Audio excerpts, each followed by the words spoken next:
Salutări și bună dimineața! Suntem tot în Amed. Merg să beau cafea, după care o să iau scooterul să merg să caut o altă plajă, să încercăm să facem snorkeling și acolo.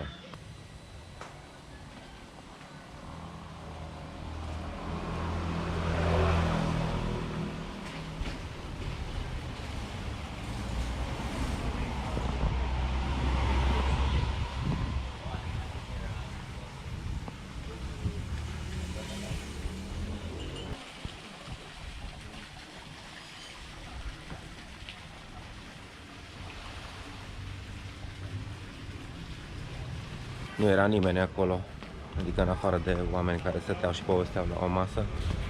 Să servească cafea, încerc în altă parte. Hello!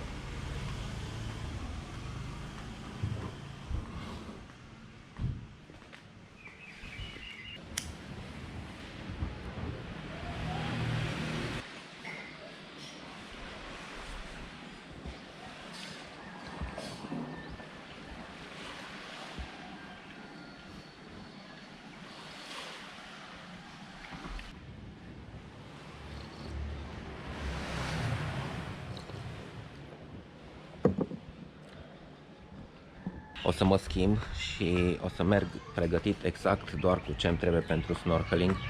Așa fac de fiecare dată, că singur și mi-e un pic teamă totuși să-mi las toate lucrurile la scooter sau toate lucrurile pe plajă. În general, sigur aici, dar odată am pățit-o să mi se fure scooterul de pe marginea plajei, ce e drept în altă insulă, în Lombok, nu în Bali, insula de lângă, fiind Lombok. Dar cam așa mă organizez, mă îmbrac doar cu ce-mi trebuie strictul necesar. Cheia de la scooter o să-mi bag în buzunarul de la shortul cu care merg la snorkeling. Merg în altă parte și după aia mă întorc, fac un duș, mă schimb, etc. Ideea e că dacă brusc o să înceapă imaginile de la snorkeling, să știți de ce.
Harganya berapa, Bu? Harganya berapa yang ini? Itu 120. 102. Nah, yang kecil? Gini namanya. Hmm? Tuan. Apa namanya? Tuan. Tuna. Ya, tuna. Kalau ini kalau tumpek apa namanya? Mahi-mahi. Mahi-mahi. Ya, kalau gitu.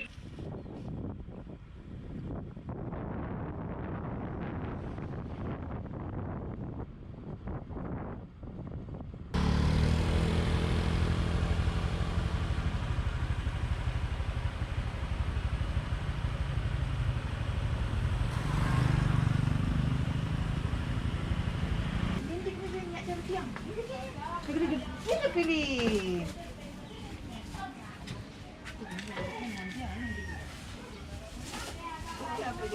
Ini 2, Ini 2, ini 1. 1, Iya, ini aja. aja. Deci astea sunt niște prăjeli care se mănâncă așa sau cu alte chestii, dar în general se mănâncă cu ardei iute. Ele unele sunt picante, dar mergem cu un pic de ardei iute.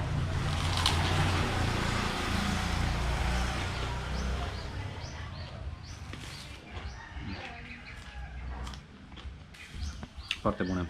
Înăuntru văd că au niște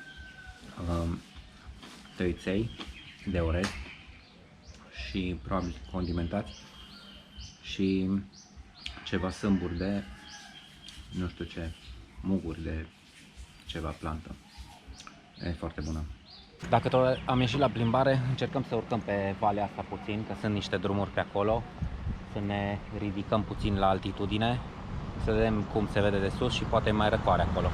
Aici e mai rurală zona, drumul e oribil, foarte spart, dar merg înainte.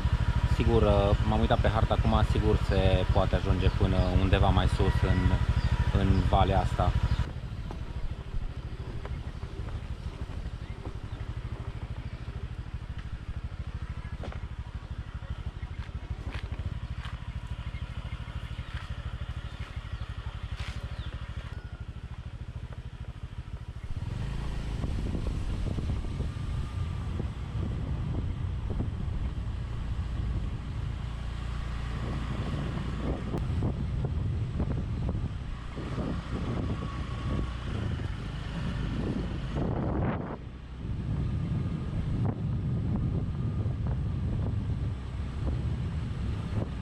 Acum fiind miezul zilei deja, am zis că fac o pauză de la snorkeling pentru că și așa mi-am nenorocit un pic picioarele, în sensul că labele de scufundări pe care mi le-am luat mă strâng un pic și mă jenează, am făcut niște bășici destul de nasoale. Fac o pauză la amiază, mă mai plimb un pic, mănânc poate ceva undeva, beau o cafea probabil și spre seară o să mergem în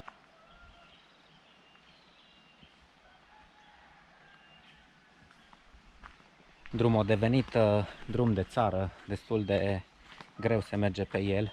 Încerc să mai urc un pic și dacă tot așa stricat e, o să mă întorc și merg pe partea cealaltă a râului, pentru că practic sunt două drumuri, unul pe partea dreaptă, unul pe partea stângă, de unde eram pe pod și filmam mai devreme.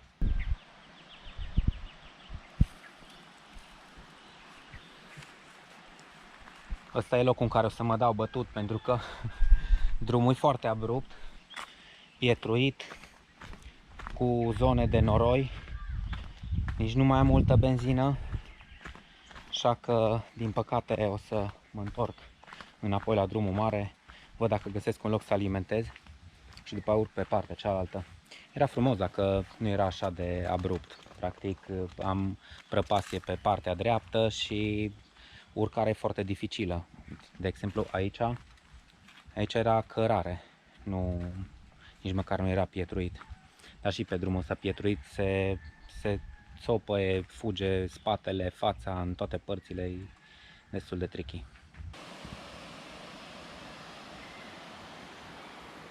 N-am mai ajuns jos la mare, că am găsit un pod care face legătura între cele două drumuri. Un pod care în partea asta e pentru scutere și pietoni și în partea aia acolo jos, e pentru mașini. O să-mi iau haina cu mânecă lungă pe mine pentru că deja simt că m-a prins din nou puțin soarele, deși dat cu cremă strat gros.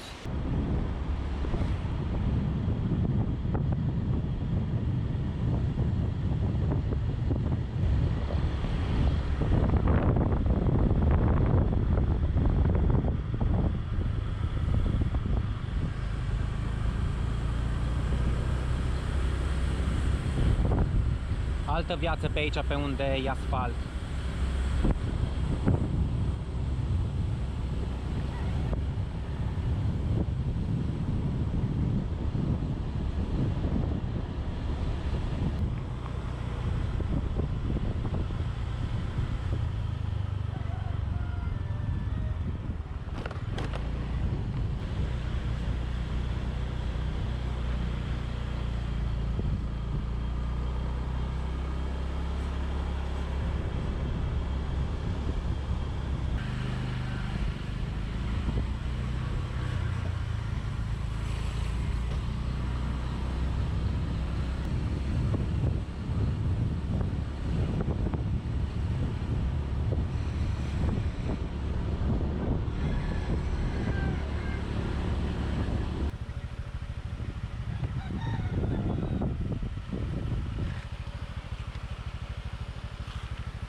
Uai, ce inundații sunt aici, ce dezastru e aici, deci aici cred că o plouat recent, nerecent, indiferent și o cărat toată mizeria asta peste drum. Incredibil ce cantitate mare de apă poate să plouă aici. Am urcat destul de mult, nu ar trebui să deschid o aplicație să văd câteva sute de metri altitudine cu siguranță, tot în serpentine. Și văd că încă n-am ajuns sus și nici nu se termină drumul bun. Merg până se termină.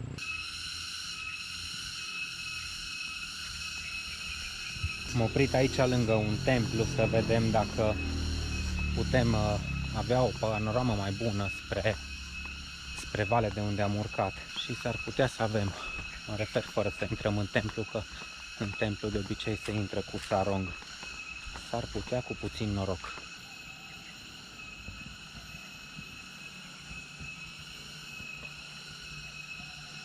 Deci noi de acolo de jos am venit, de după dealul ăsta, primul care e luminat de soare, prin valea asta, de jos de tot, se vede marea în depărtare.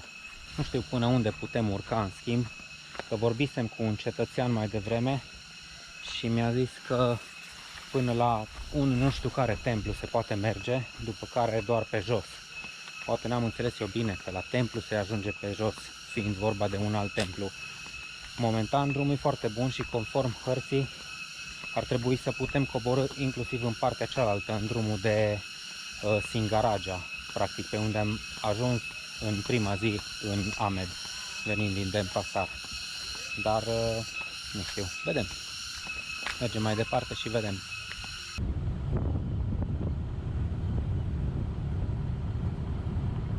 Am ajuns pe coama unui deal de unde se vedea, acum nu se mai vede în partea dreaptă, se vedea în două direcții, deci una era către Amed și cealaltă, în partea aia, se vede către Denpasar, respectiv insula Nusa Penida de aici, printre copaci, că nu prea, ar trebui să mă opresc și să caut o gaură printre frunze ca să vedeți și voi.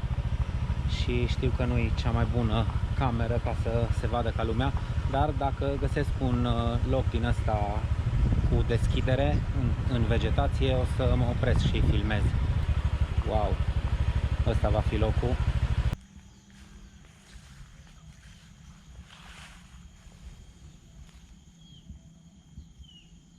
Și acolo în nori e vârful Agung, care din nou nu se vede că e înnorat. Tare frumos, la fiecare câteva minute arată cu totul altfel peisajul. Sunt foarte abrupți munții, văile, drumul șerpuiește în permanență, când pe o parte, când pe alta. Foarte frumos, foarte, foarte frumos. Am lăsat scuterul și într-un loc unde se parchează scuterele și practic ar trebui în 10-15 minute să ajungem pe jos, acolo sus. Ăla e un punct de belvedere, un loc din ăsta turistic.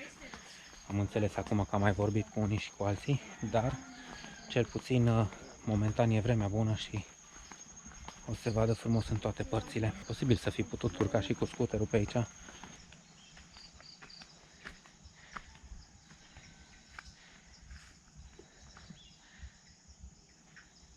Halo, How are you? dari bawah ke atas. Okey, dari baik ke atas. Ya, So, please 30. Ya, 3.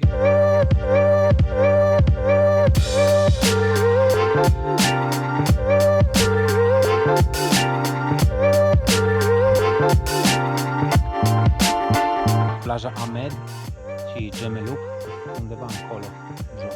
Noi din valea asta am urcat.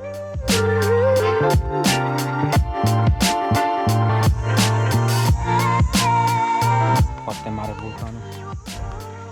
În schimb, 3031 de metri parcă are înălțime vârful acum. Ăsta e numele locului.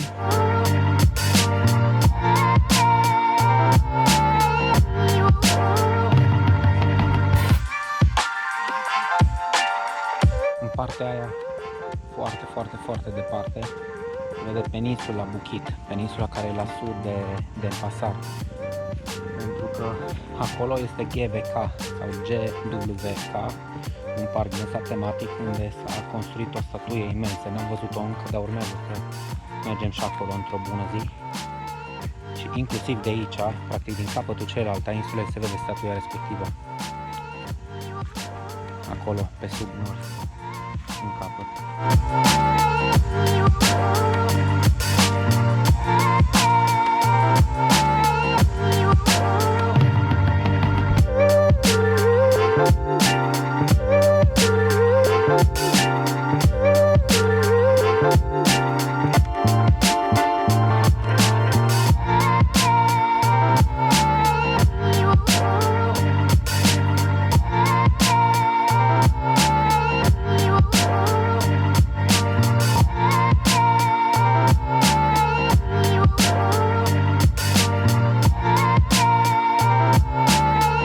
Varză de transpirație, dar cred că a meritat. Am impresia, pentru mine cel puțin, că a meritat să vin aici. E foarte frumos, cum se vede, și tocmai se ridică de tot norii de pe vârful Agumului.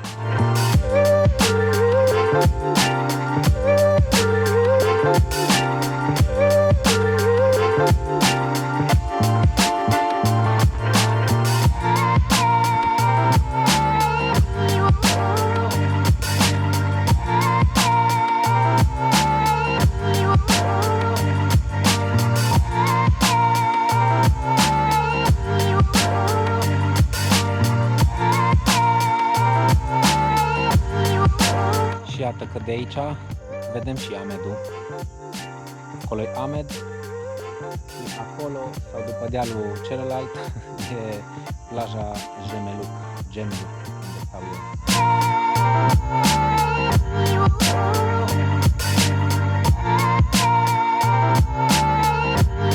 Foarte frumos.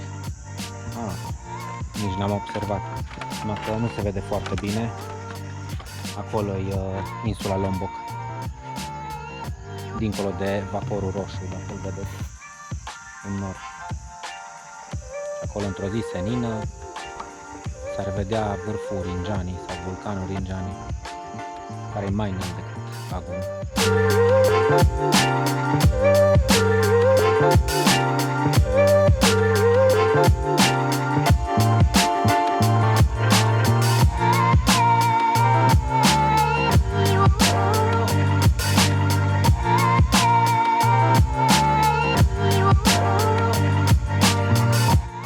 Fără cuvinte, e atât de frumos că nici nu știu ce să mai zic.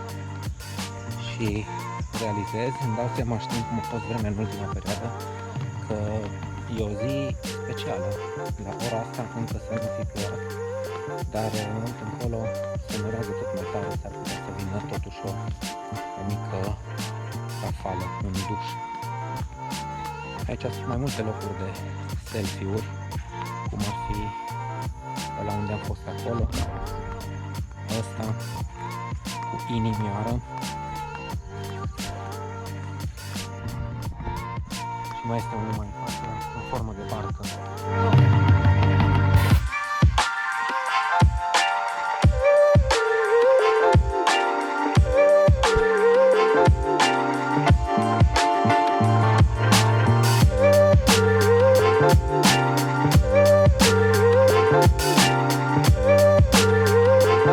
Ce vezi e cam la fel, doar diferă puțin dacă îți face cineva fotografie. Eu sunt singur, nu are cine să-mi facă, așa că doar diferă.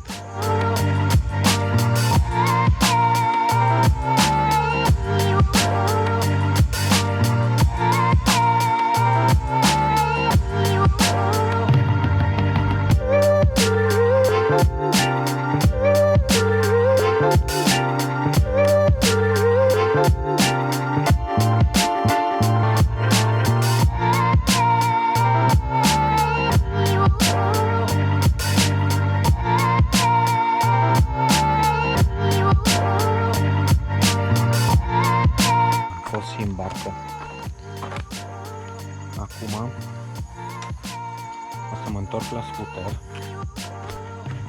merg înapoi acasă, mă schimb în ceva mai confortabil, în sensul confortabil de intrat în apă, și ca și până acum o să iau cu mine doar camera și echipamentul de snorkeling, să încercăm să găsim o altă plajă, respectiv Lipa, cred că îi spune. Sper să nu greșesc.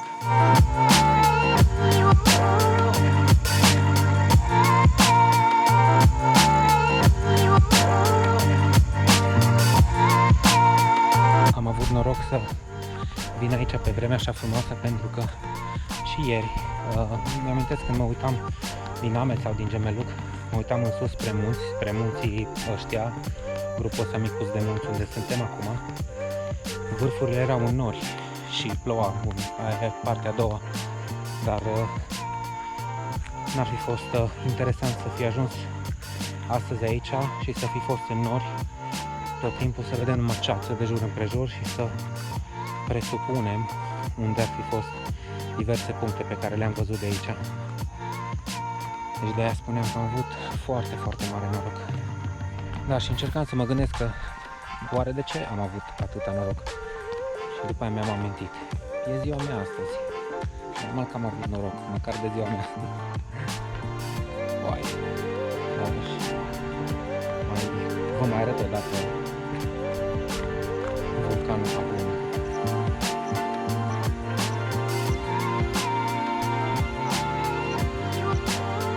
Super frumos. Până acum, până la ora 3 sau 4, nu știu cât e ceasul, ziua mea a decurs conform planului excelent.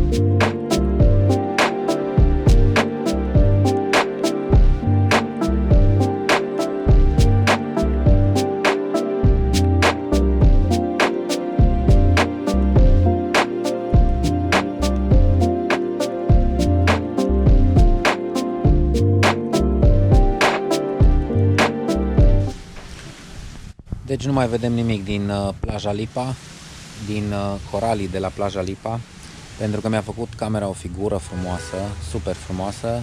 După 2-3 cadre, atunci când s-a oprit filmatul, s-a blocat și a trebuit să mai stau. Am stat că n-aveam ce să-i fac, nu puteam să o desfac sub apă, după care am ieșit afară, am scos-o din carcasă și acum iată-mă pe malul mării, uitându-mă la valuri cum se sparg.